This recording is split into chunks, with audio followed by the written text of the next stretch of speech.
The mainstream media is sucking so hard.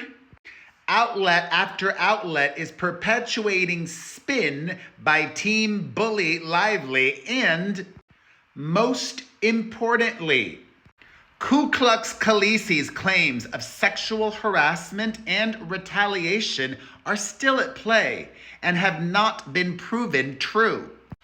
Hello, my fam. It is Perez, the queen of all media, the original influencer, and your number one source for everything. It ends with us. Saga! Saga! Saga! As I told you in the video I posted just before this one, Team Plague Lively went on a victory lap on Monday.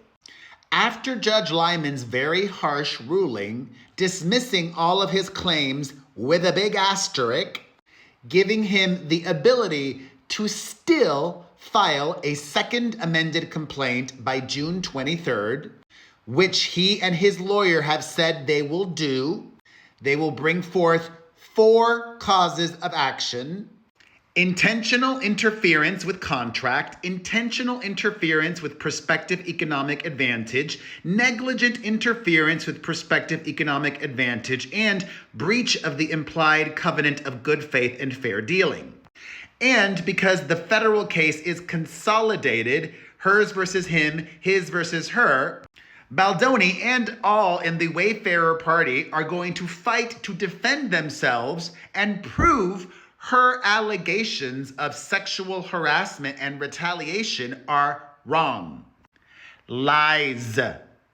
So I told you that CNN platformed all of this misinformation, having Blake Smollett's attorney, Michael Gottlieb, on, and Jake Tapper literally stated as fact that Justin Baldoni orchestrated this smear campaign against her. That is not a fact. That is an allegation, not proven in court. Let me actually show you a clip. This is what Jake Tapper said. One of the things that's so fascinating and also disturbing about this case is how much the internet it plays a role with people trying to get out information to smear. And there was a very orchestrated campaign to smear Blake Lively and Ryan Reynolds to a lesser extent. No! What was that like? What was it like going through that? He literally said there was an orchestrated smear campaign. Why is it so hard for the media to believe that people could form their own opinions based on her words and actions? I didn't like her before all of this.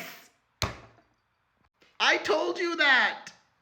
Remember a few days ago, I shared that post from 2014, 2015?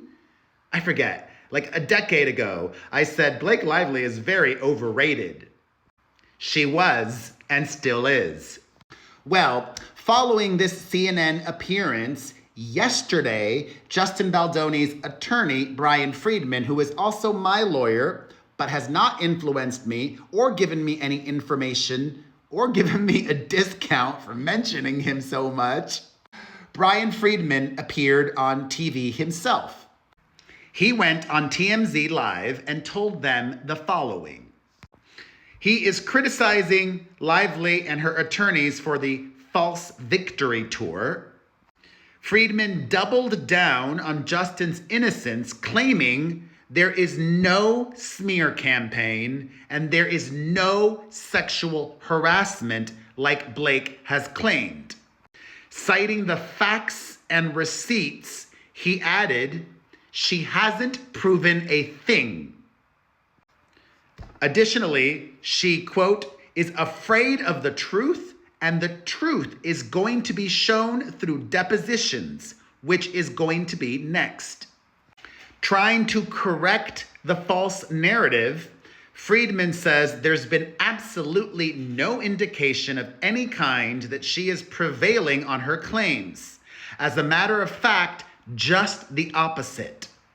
When asked what Baldoni's reaction to the ruling was, Friedman responded, "The same as my reaction to it, which is it's not fair, it's not right, and the reality is that someone should have the chance to be held accountable. I think that he's a person who wants to be vindicated, and that's all that he cares about. He knows who he is, he knows what he's done, and he knows what he hasn't done.